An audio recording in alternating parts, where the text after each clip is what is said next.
Olá, tudo bem? Seja muito bem-vindo ao nosso episódio do Medicina Sem Edição. Prazer estar aqui com vocês. Sou Rodrigo Gonçalves, cardiologista, e aqui do meu lado. Oi, pessoal, tudo bem? Eu sou a Beatriz, sou aqui da equipe de marketing da Imerso. E hoje a gente está com uma convidada super especial. Eu vou deixar ela para se apresentar, né, doutor Rodrigo? Bacana. Anitta, por favor. Oi, pessoal, tudo bem? Prazer estar aqui com vocês, Rodrigo, Beatriz. Meu nome é Anitta Campos, eu sou médica infectologista de formação e atualmente ocupo o cargo de diretora médica em uma indústria farmacêutica. Muito prazer. Bacana. Bom falar contigo. Anitta, me conta uma coisa. Formou em medicina, depois fez infecto. Por que você saiu da assistência propriamente dita e foi trabalhar na indústria? Foi para a parte de que a gente acha muitas vezes que é dos bastidores, que não tem contato com o paciente, que te levou para esse mundo?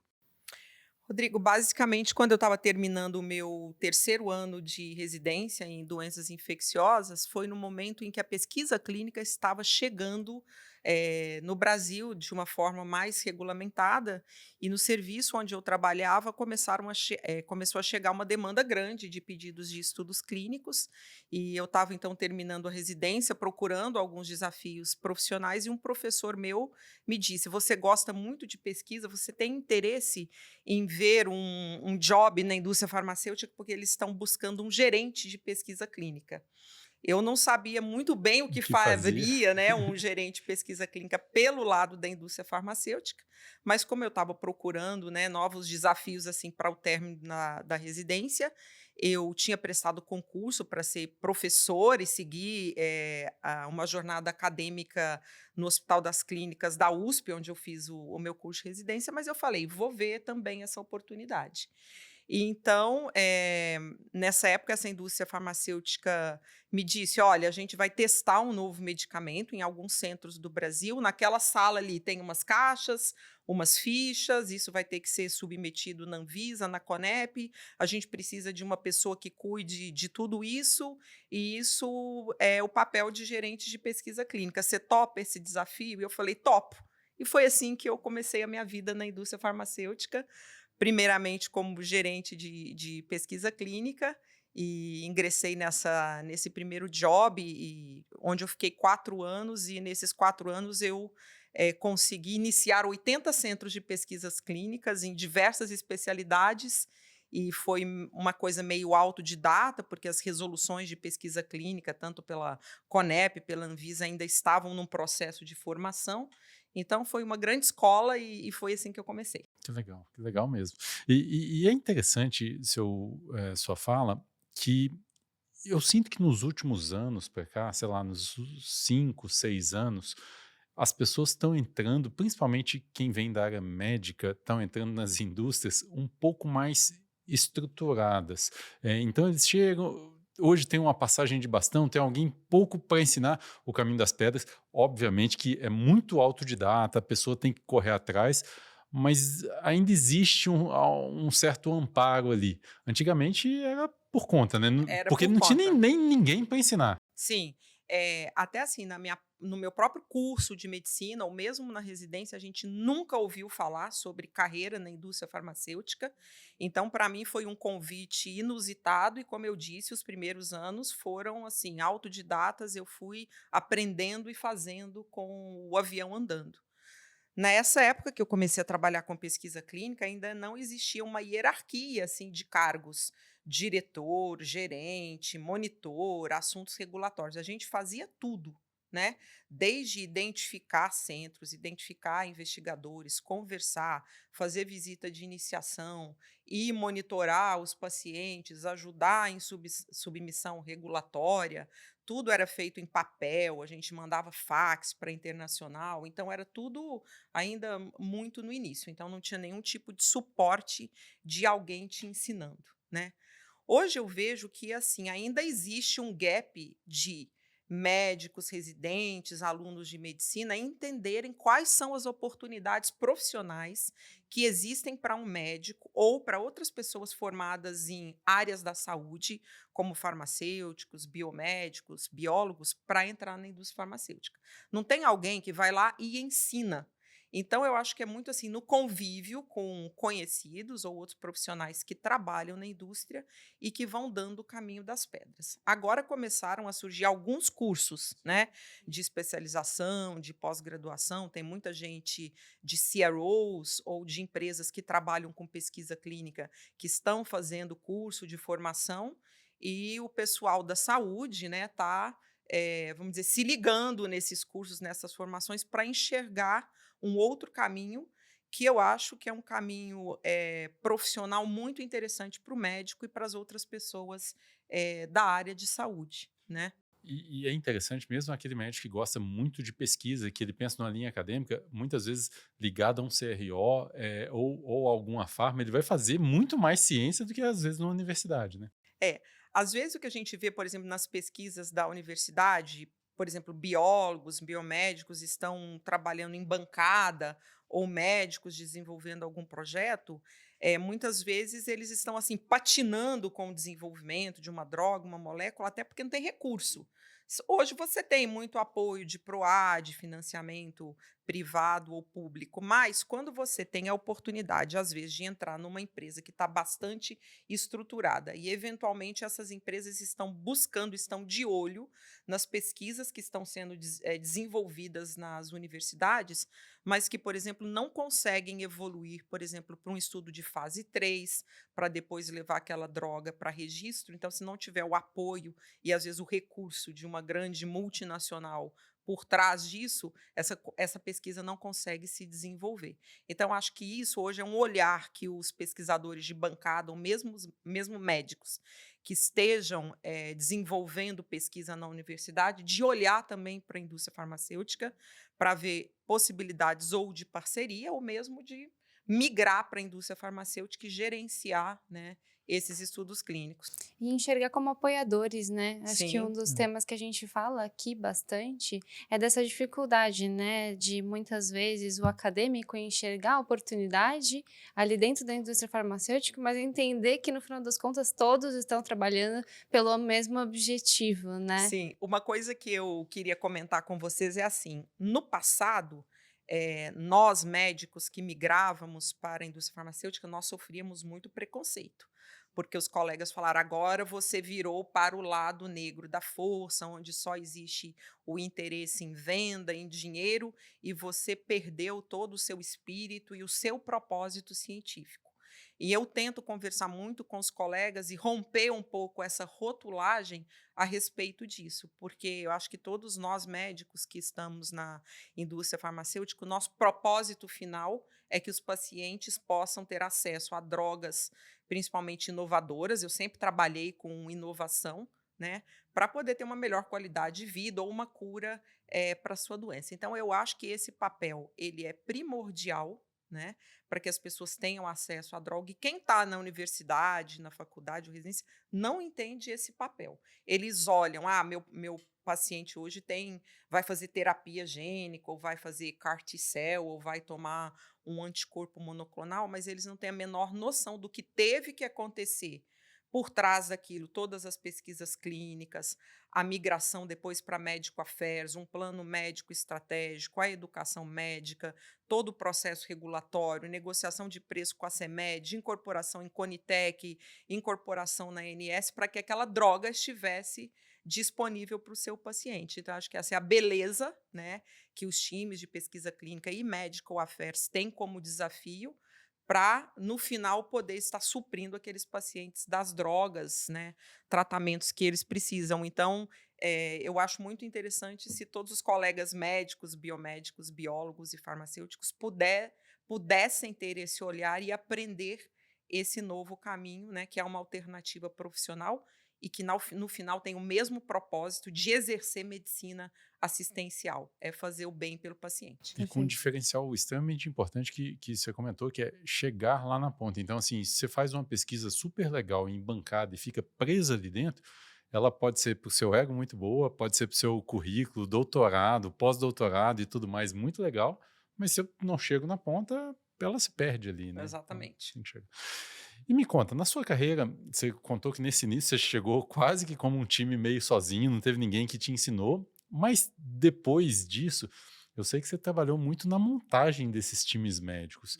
E aí, como é que era esse desafio? Você deixou eles também se virarem, dava treinamento? Como é que foi para frente quando você começou a coordenar essa construção desses times?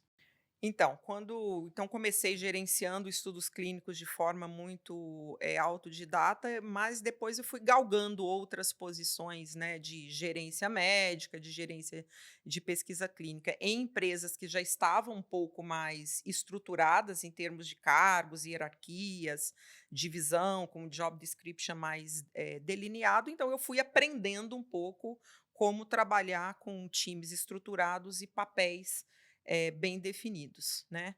Eu também passei um tempo no marketing, né, estou aqui falando com a Bia, que foi, assim, uma passagem essencial na minha vida, aprender a lidar mais com a questão estratégia, de business, de até organizar força de vendas, fazer forecast. Então, eu acho que todas essas passagens do meu início de carreira foram essenciais para que depois eu pudesse dar um passo à frente para cargos de diretoria, onde eu seria então responsável para olhar a estratégia daquela empresa, daquele produto e dizer: "Para um time médico, o que que eu preciso montar aqui?". Então Sim. foi Uhum. assim que tudo foi transitando de forma lenta mas assim, bastante sólida e consistente na minha carreira.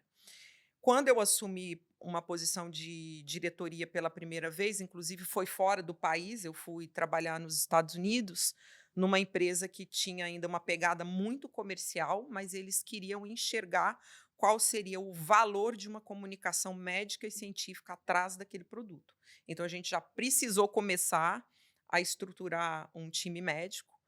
Depois eu voltei dos Estados Unidos e fiz mais 2 startups, estou fazendo agora a terceira, né, e montando os times médicos. Então, em termos assim, se a gente for falar de uma forma bem estruturada, geralmente quando uma empresa ela licencia um produto ou está prestes a registrar e lançar o produto, na minha visão, o primeiro time que tem que estar pronto para isso é o time médico. Então, geralmente se monta um time médico 2 anos, 1 ano e meio antes do lançamento de um produto. Porque você tem enquanto o produto não tem registro, né, vamos falar um pouco de Brasil, enquanto o produto não tem registro na Anvisa, ninguém pode promover o produto para uma indicação sem esse registro. Então não adianta eu ter time comercial, força de vendas no campo, porque eu não vou poder conversar com os médicos sobre aquele produto. As únicas pessoas que poderiam falar com os médicos a respeito da doença e do produto antes do registro é o time médico através dos seus diretores, gerentes ou MSLs, que hoje é uma função muito importante daquele profissional com formação na área de saúde que comunica de forma científica com o médico. Então, geralmente, nesse tempo antes do lançamento, a gente tenta montar um time médico mínimo, né, com dependendo do tamanho, da estrutura da empresa, com diretor, gerente, MSL, ou às vezes a gente começa um time médico só com MSLs, que é o principal time que vai para o campo, para preparar a comunidade médica de que aquele produto vai chegar ao mercado endereçando uma enfermidade que tem uma necessidade, por exemplo, de uma droga inovadora. Então a gente começa aquele barulho, a gente começa a fazer os advisory boards para entender a necessidade, a gente começa a fazer levantamentos epidemiológicos, eventualmente a começar a formar um registro de pacientes para aquela indicação, para ver qual é o potencial de pacientes elegível à droga que a gente vai lançar, e todo esse trabalho é primeiramente feita por um time médico. Então, aí a gente começa a montar esses times. Em relação ao que você falou, a treinamento, a gente vê muita coisa diferente, né? Às vezes a gente vê alguns times médicos sendo montados, chegada de MSL sem muito treinamento, e logo essas pessoas são jogadas no campo para falar com os médicos. Eu não acho que essa seja a forma mais adequada. Então, eu acho que o papel de um diretor médico é garantir que o time médico que ele vai montar e lançar no campo para conversar com os médicos, outros profissionais de saúde a respeito de uma enfermidade, um produto, eles precisam ser muito bem treinados, né? Então, geralmente a gente, às vezes, tem o apoio de um time global, quando a gente está falando de uma afiliada no Brasil de uma empresa que já existe lá fora, ou mesmo quando a gente está começando do zero, uma empresa que está só localmente, a gente tem que montar material, conversar com os líderes de opinião e dar um excelente treinamento para esses MSLs através de aulas, através de testes, através da leitura da literatura científica. Geralmente a gente faz até provas e testes com esses MSLs para ver se eles estão adequadamente preparados para irem para o campo, né? E eu acho que às vezes muitos cursos complementares para esse pessoal também é interessante, né?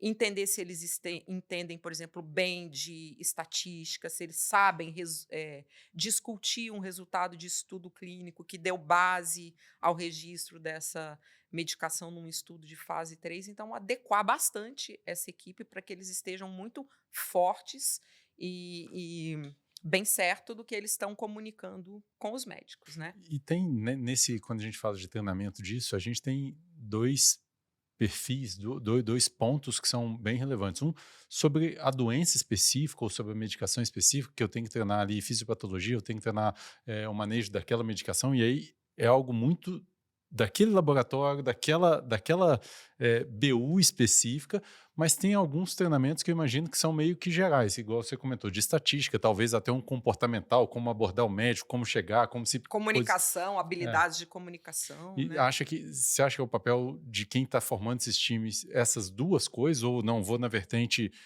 do meu produto e ele tem que vir já capacitado do resto? Como é que você Eu vê acho isso? que é uma vertente do mesmo profissional que está gerenciando essa equipe.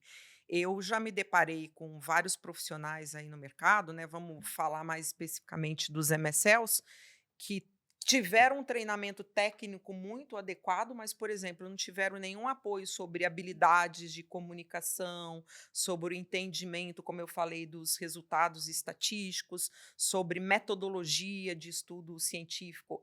É óbvio que, dependendo da formação desse profissional, se ele já passou por um curso de mestrado, já passou por um doutorado, por exemplo, ele já vem com algumas dessas habilidades, porque eles têm essas disciplinas nas grades da pós-graduação, mas às vezes não. Às vezes é uma pessoa que estava mais trabalhando em bancada, ou um médico que acabou a residência. Então, eu acho que todas essas outras habilidades, os soft skills que vêm ao redor do conhecimento científico em si, são primordiais para que eles possam fazer um trabalho adequado de comunicação. Tão importantes quanto ou mais, né, porque de nada basta o seu conhecimento ali se você não tem, convicção, né, na hora de passar para outra pessoa, para poder conversar sobre o tema. Tem alguns profissionais que às vezes buscam, quando a empresa ou o seu gestor não, vamos dizer, se liga que essas outras habilidades são tão importantes, quando eles vão para o campo, eles sentem uma dificuldade enorme de comunicação pelo médico. Então, você vê muita gente procurando até alguns vendors, alguns mentores ou coaches fora das empresas para poderem adquirir essa habilidade, porque na hora do trabalho do campo ele vai sentir essa necessidade. Sabe que a gente aqui acaba... Tem muito viés de comunicação aí, treinamento para o médico lá na ponta, mas a gente tem sido bastante procurado para treinamento dos times internos e faz muita diferença. E muitas vezes o treinamento científico ali da molécula e tudo mais, as indústrias têm até isso mais estruturado, mas o treinamento de comunicação, de postura, dessas coisas não tem. E aí eles acabam usando alguns simuladores, nossa, algumas coisas para isso. E a gente vê no time de campo quando passa por isso, e aí MSL, mas também consultor, representante, dá uma olhada e fala, nossa, se eu fizesse assim, se eu abordasse assim, era melhor. Ele vê que e dá uma baita mudada de como vai se portar na rua, né? A gente vê assim, mais antigamente, o pessoal que é mais old school na indústria farmacêutica, a gente já passou por vários treinamentos das nossas reuniões de kickoff, convenções de técnicas de venda para os representantes. Então, eu acho que para o time comercial de vendas, esses tipos de treinamento, habilidades de comunicação, rapport, ouvir a necessidade do médico, isso já vinha sendo muito implementado para o time de força de vendas. O MSL, ele é uma função relativamente nova, né? Antigamente não existia MSL. Então, como ela uma função nova, né? Agora que também dentro dos times médicos a gente vem sentindo essa necessidade e eu acho bastante interessante que hoje existem também outras companhias além dos times de treinamento dentro das próprias indústrias nos apoiando, né, a fazer o treinamento dessas outras habilidades para o time médico. Isso é realmente muito necessário. E me conta uma coisa, quando você está nessa função de montar esse time pensando num produto que vai ser lançado, tem muita diferença se eu vou lançar um produto para uma doença mais rara ou órfã, ou se eu vou lançar um produto para uma doença que já existe tratamento. Então, por exemplo, sei lá, se eu vou uma classe nova para diabetes, ou eu vou lançar para uma doença que acabaram o primeiro tratamento para o mercado. Acho que é muito diferente esse time. Como é que você vê isso? É um pouco diferente, né, como, assim, por experiência própria, eu já fiz, startups que iam endereçar, por exemplo, enfermidades que tinham uma prevalência, vamos dizer, de média alta no país, ou seja, eu tenho um pool de pacientes muito grande para receber aquela medicação, tanto agora para, por exemplo, doenças raras, onde você vai ter, às vezes, cada médico tem um paciente, e aí você vai ter que visitar um pool de médicos enorme para captar 2 pacientes ali, 3 pacientes aqui.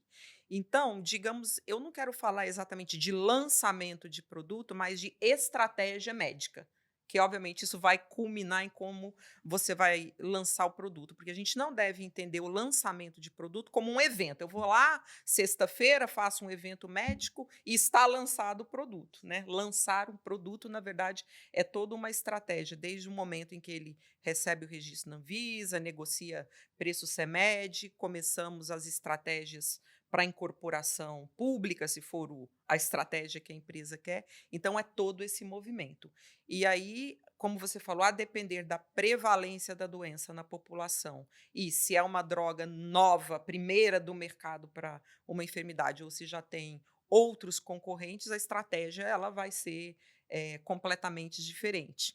Então, trazendo um pouco aqui, por exemplo, experiência, por exemplo, em doenças raras, né? Um lançamento de produto para doenças raras, ele precisa, na verdade, ser precedido de um entendimento de epidemiologia, de quantidade de pacientes que existe no Brasil, onde estão os centros de referência, onde estão os médicos, porque, como eu falei, é pegar paciente pela mão, né? Aquele trabalho de formiguinha.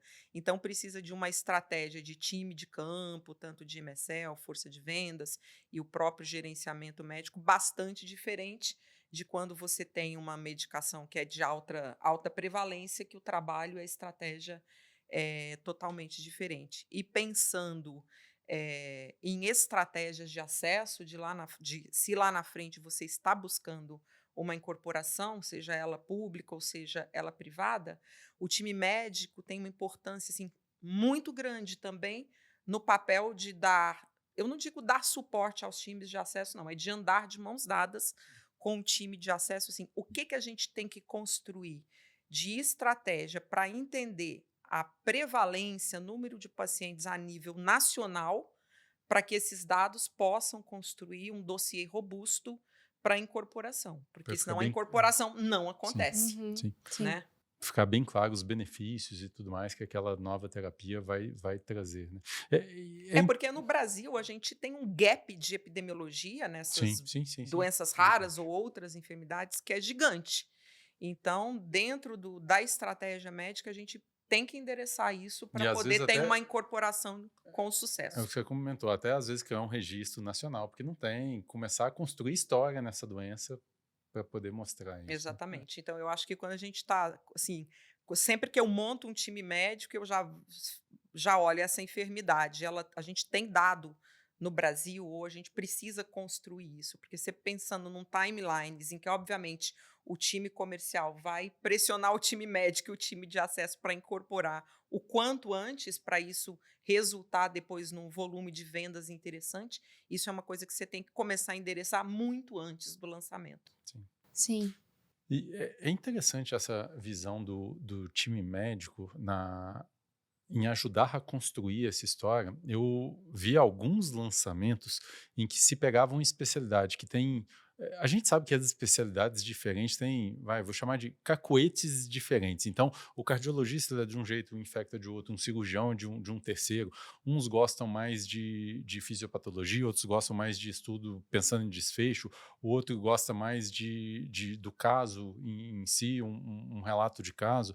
Eh, e usar a estratégia errada para o grupo errado, eu já vi isso cair em alguns momentos, sim, eu já vi alguns lançamentos de cardio. O cardio, ele é um médico muito focado em desfecho. Ele Uhum. pega lá redução de mortalidade, ele pega estudo grande, com número grande de casos, e aí você começar a contar para o cardio fisiopatologia, genética da coisa, ele vai olhar para aquilo, ele vai desistir. E eu já vi alguns lançamentos em cardio que começou a forçar nisso e aí, de repente, o cardio não comprou a ideia, não foi.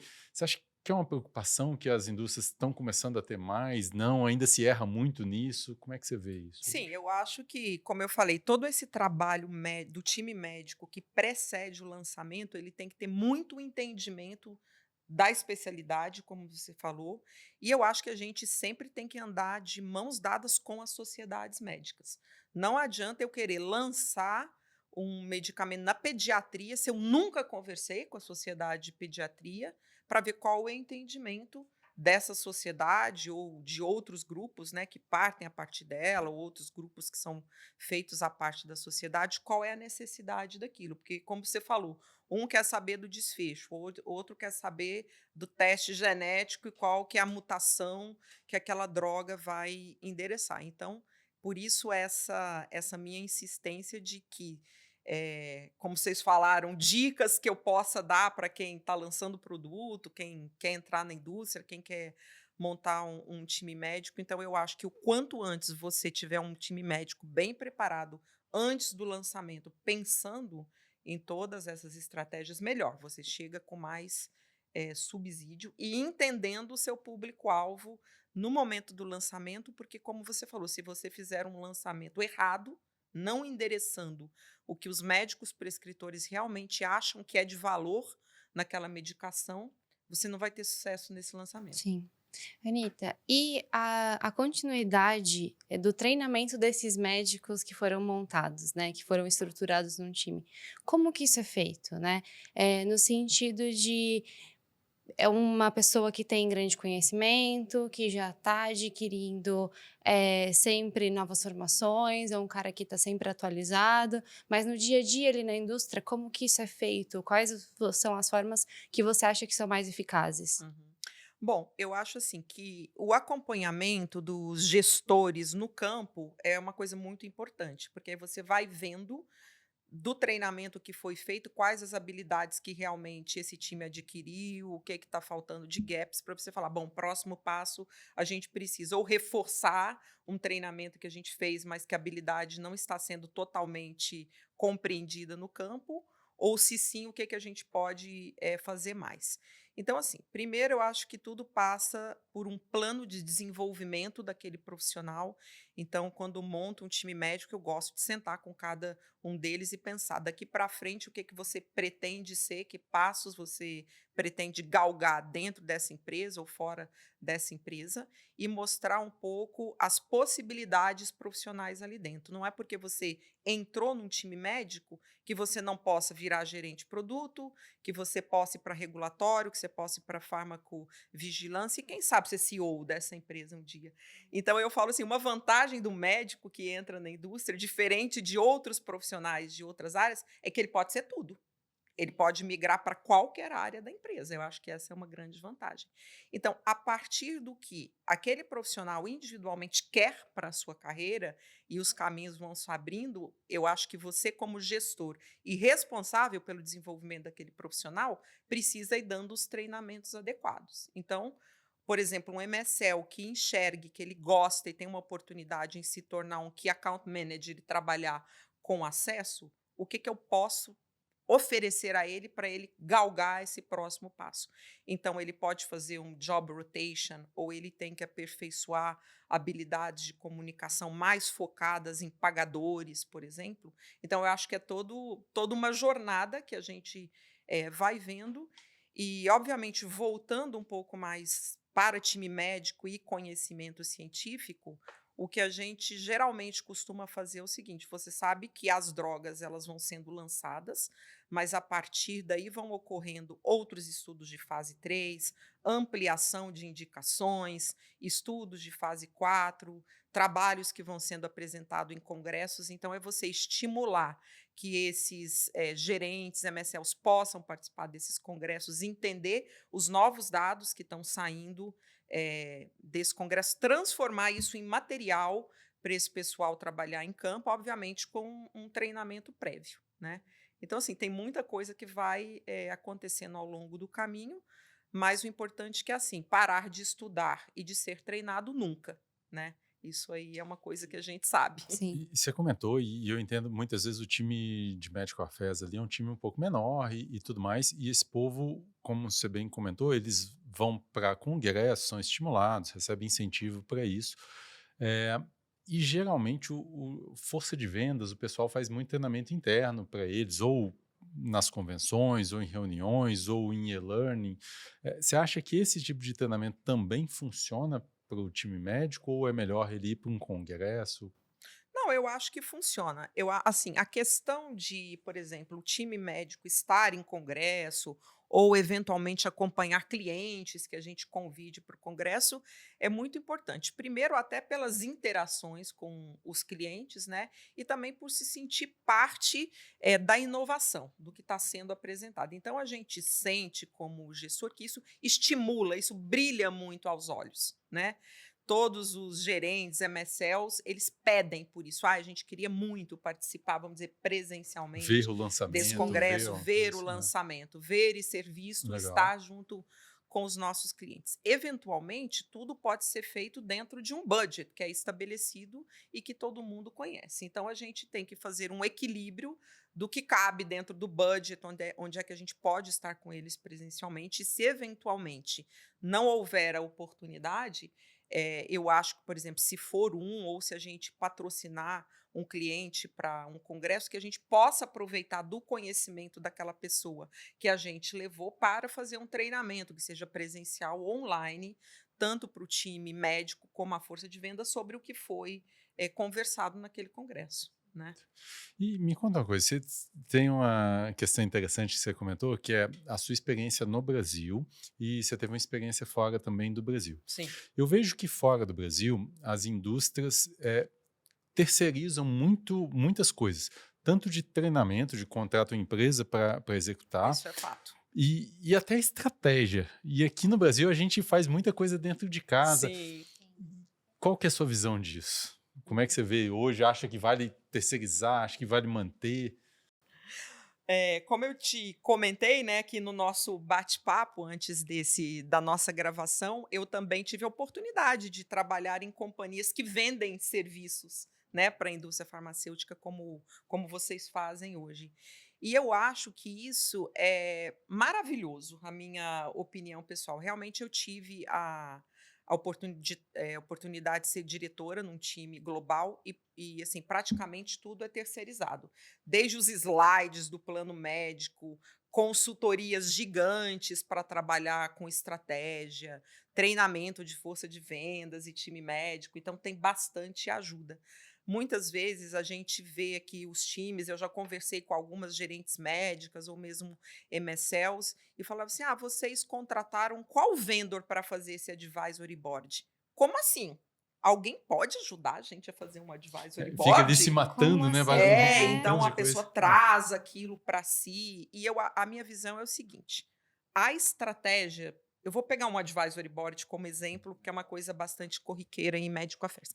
A estratégia do advisory board, as perguntas que você quer fazer e o que você procura como resposta, e talvez os médicos que você ou outros consultores que você quer trazer, você sabe quem é.